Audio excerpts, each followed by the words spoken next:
Good morning sir. Good morning, how are you? I am good sir. Great. Sir आज आप अपने बारे में कुछ हमें बताइए। Sure, my name is Neeraj Poddar and I'm one of the founder members of Simaj Group of Institutions. Since I'm associated since inception, तो we earlier had a thought, जब इससे पहले हम करियर कैटलिस्ट में थे तो हम लोगों का एक अप्रोच था, we had an approach that we used to think that people should be able to join an organization, they should be stand on their own feet after completing a particular course, means they should be able to get a job, they should be able to start their career, और उसी में हमारी expertise है और उसी में हम train करते रहे। अब तक लाख्स ऑफ स्टूडेंट्स को मैंने ट्रेन किया है और सिमज ग्रुप ऑफ इंस्टीट्यूशंस के माध्यम से और इससे पहले कैटलिस्ट ग्रुप ऑफ इंस्टीट्यूशंस के माध्यम से हज़ारों बच्चों को हमने जॉब लगाया। आज हमारे पढ़ाए हुए जो बच्चे हैं वो देश में ही नहीं विदेशों में भी, फॉरेन कंट्रीज़ में भी हैं और हमसे उन्होंने पढ़ाई की, सिमज ग्रुप ऑफ इंस्टीट्यूशन से पढ़ाई की, BCA BSc IT BBA type के कोर्सेज़ को कंप्लीट किया और आगे गए।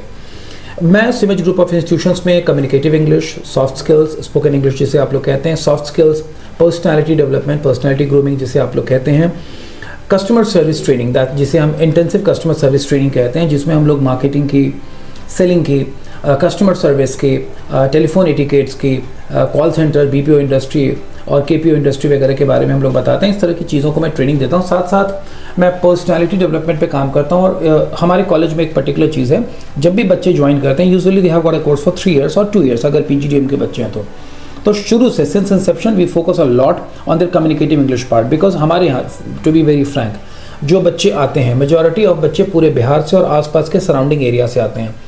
तो वो बच्चे ऐसे होते हैं जिनकी इंग्लिश बहुत अच्छी नहीं होती है, they are not good at, they are मतलब गुड एट तो हम एक अलग ही बात होगी, उनकी इंग्लिश वाकई अच्छी नहीं होती है। And the reason is not this कि वो लोग पढ़ाई में बुरे हैं, the reason is that they did not get an opportunity so that somebody could teach them English in their school life में उसको कोई इंग्लिश पढ़ाया नहीं, +2 जहाँ से उन्होंने की वहाँ से वो फैसिलिटी मिली नहीं, तो ब्लेम हम उनको भी नहीं दे सकते, but that is a fact कि उनकी इंग्लिश अच्छी नहीं होती है। तो हम क्या करते हैं कि सिंस रिसेप्शन कॉलेज में पहले दिन से हम इंग्लिश पे बहुत स्पेशल फोकस देते हैं, जिसमें जो गैप है उस गैप को हम फिल करने की कोशिश करते हैं, which is expected from an inter pass student, जो कि उनके पास नहीं होता है। तो उस चीज़ पर हम बहुत फोकस करते हैं और पहले दिन से हम उसको पढ़ाना शुरू करते हैं और ये इंग्लिश की पढ़ाई लगातार 2, 2.5, 3 साल तक बच्चों के साथ चलते रहती है। लेकिन जब वो फाइनल ईयर में आते हैं तब उसे बदल करके हम इंटरव्यू हैंडलिंग स्किल्स कर देते हैं। ये एक स्पेशल पढ़ाई होती है जिसमें फाइनल ईयर या तो हम 3rd ईयर की बात करें या 5th या 6th सेमेस्टर की बात करें, आने वाले बच्चों को हम स्पेसिफिक ट्रेनिंग देते हैं जिसमें उनका प्रोफेशनल अटायर क्या होना चाहिए, प्रोफेशनल अप्रोच क्या होना चाहिए, किस तरह से इंटरव्यूज़ में सवाल पूछे जाते हैं, कैसे सवाल पूछे जाते हैं, उनके आंसर्स क्या होते हैं, कौन सा आंसर बेस्ट होगा। ये न केवल पढ़ाते हैं बल्कि बहुत बारी हम उनका मॉक इंटरव्यूज़ कराते हैं। इससे ये फ़ायदा होता है कि कोई भी बच्चा होता है तो जब वो प्रैक्टिस कर लेता है ना, तो फाइनली जब वो किसी भी कंपनी के इंटरव्यू में जाता है, चाहे वो TCS का हो या विप्रो का हो या ICICI का हो या एयरटेल का हो या किसी भी कंपनी का हो, हमारे यहाँ तो कंपनियाँ अक्सर आती रहती हैं, वो जिस भी इंटरव्यू के लिए जाता है he feels confident because he has the experience of facing such interviews during mock interview session. तो वो कॉन्फिडेंट होता है कि मैं इंटरव्यू को अच्छे तरीके से क्रैक कर सकता हूँ। ये सारा काम मैं करता हूँ। सर क्लास में कुछ एक्टिविटीज़ आप कराते हो? जो बहुत सारी एक्टिविटीज़ होती है क्योंकि हमारा एक इनोवेटिव मेथड है and that method is learning through activities. तो इंग्लिश हम केवल कागज़ और कलम पे नहीं पढ़ाते हैं कि ये प्रेजेंट कंटिन्यूअस टेंस है, लिखो, फार्मूला याद करो, it is not like that. हाँ, उस बेसिक कॉन्सेप्ट की भी ज़रूरत होती है क्योंकि अगर मैं आपको बोलूँ कि मैं आपको बांग्ला सिखाऊंगा और कहूँगा बांग्ला बोलो, तो आप कैसे बोलेंगे? आपके पास कोई चीज़ ही नहीं है, बेस ही नहीं है। तो थोड़ा हम बेस देते हैं और उस बेस को देने के बाद हम बहुत सारी एक्टिविटीज़ कराते हैं। इस एक्टिविटीज़ में प्रेजेंटेशन होता है, स्पीच प्रेजेंटेशन होता है, रीडिंग कॉम्प्रिहेंशन की प्रैक्टिस की बात आती है, इसमें हम डिबेट करवाते हैं, ग्रुप डिस्कशन करवाते हैं। सो अभी as of now in my classes lot of we have taken a story as an activity. उस स्टोरी को नैरेट करने की बात होती है, you have to tell the story in your own words by changing the tense. तो tense की change की प्रैक्टिस होती है, चेंजेस कराने की प्रैक्टिस होती है। और अभी क्लास में ग्रुप डिस्कशन और डिबेट उस पर्टिकुलर चीज़ पर हो रहा है जिसके थ्रू हम कन्विंसिंग और नेगोशिएशन, ये 2 स्किल्स पे भी काम कर रहे हैं। So people are working on these things and these kind of activities. ये यूजुअली स्पोकन बेस्ड एक्टिविटी होती है। एक्चुअली एक्टिविटीज़ जो भी हम कराते हैं वो एक जरिया है, वो एक बहाना है। अगर मैं आपको बोलूँ कि आपकी फेवरेट फिल्म कौन है, फेवरेट हीरो कौन है, बोलिए तो आपका ध्यान चला जाता है favourite film, favourite hero, favourite scene पर, लेकिन इसी बहाने में आपसे इंग्लिश में बुलवा लेता हूँ। तो ये एक तरीका होता है, एक हमारा मेथड है रोल प्लेस कराना, प्रेस इंटरव्यूज़ की प्रैक्टिस कराना, प्रेस कॉन्फ्रेंस की प्रैक्टिस कराना, एक्टिविटीज़ करके। पर्पस केवल सबका एक ही होता है, इंग्लिश सुनाना, इंग्लिश को समझना और इंग्लिश को बोलना। और वो भी बोलना ऐसे कि व्यवहार में चलते चलते हो जाए। व्हाट हैपेंस कि आप जो लैंग्वेज सीखते हैं वो पढ़ के कम, लैंग्वेज भाषा की जब मैं बात करूं, पढ़ के आप कम सीखते हैं, सुन के ज़्यादा सीखते हैं।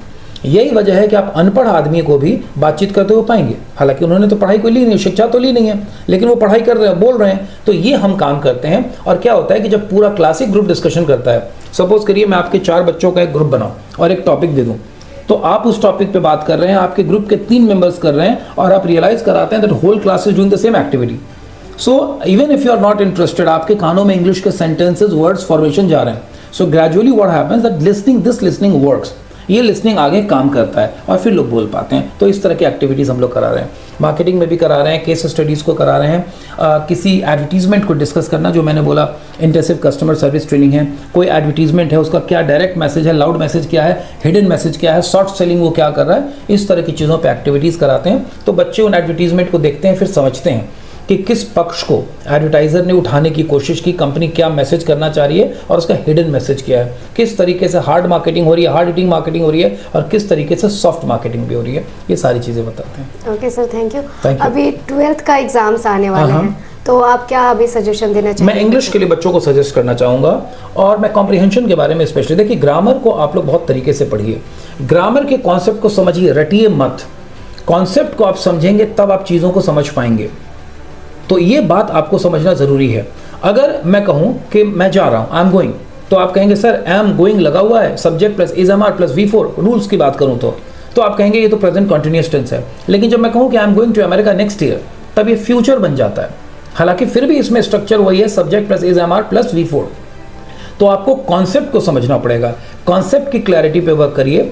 और सिमज ग्रुप ऑफ इंस्टीट्यूशंस के अगर आप पेजेस पे जाएंगे तो हमने टेंस के लिए बहुत सारी वीडियोस बनाए हैं, एक्टिव पैसिव वॉइस के लिए बनाए हैं, नरेशन के लिए बनाए हैं। अगर आप वहाँ पे सर्च करेंगे हमारे सिमज ग्रुप ऑफ इंस्टीट्यूशन का इंग्लिश ग्रामर या नरेशन, इस तरह के वर्ड्स को देकर के, और सिमज अगर उसमें डाल देंगे यूट्यूब पर, तो आपको बहुत सारे वीडियोज़ मिल जाएंगे।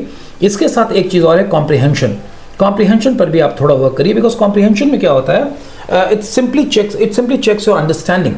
एक पैराग्राफ दिया है, उसके 2-3 पैराग्राफ हैं, छोटे छोटे 5-7 लाइन के, और उन पैराग्राफ के बाद आपसे कुछ क्वेश्चंस पूछे जा रहे हैं। So this is directly checking your understanding, कि आप कितना कुछ कॉम्प्रिहेंड कर पाए हैं और कितना कुछ उसको एलॉबरेट कर पा रहे हैं। ये चीज़ें आपको बहुत मदद करेंगी।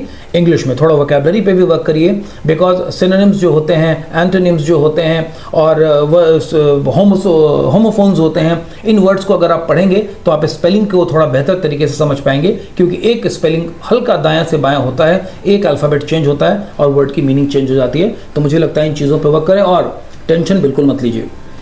एग्जामिनेशन होता है, मैं तो चाहूँगा कि आपको बहुत अच्छे नंबर आएँ, लेकिन अब अगर अंतिम मोमेंट पे आप इस वीडियो को देख रहे हैं तो शायद बहुत कुछ ना कर पाएँ, तो भी मत घबराइए। परीक्षा में कम नंबर आने से भी ज़िंदगी खत्म नहीं होती है, आगे ज़िंदगी चलती है, हम रास्ते आते हैं, मौके मिलते हैं। तो मेरा पहला प्रयास तो ये है कि आप बढ़िया से परीक्षा दीजिए, लेकिन अगर कहीं गलत नंबर आपको आ जाता है, कहीं कम नंबर आ जाता है, तो हौसला मत खोइए, कोई गलत कदम मत उठाइए। ज़िंदगी में तमाम बाधाओं के बावजूद सफलता के रास्ते निकलते हैं। Stay positive. Thank you so much sir, Thank you, अपना always कीमती welcome. समय देने के लिए। Thank you so much.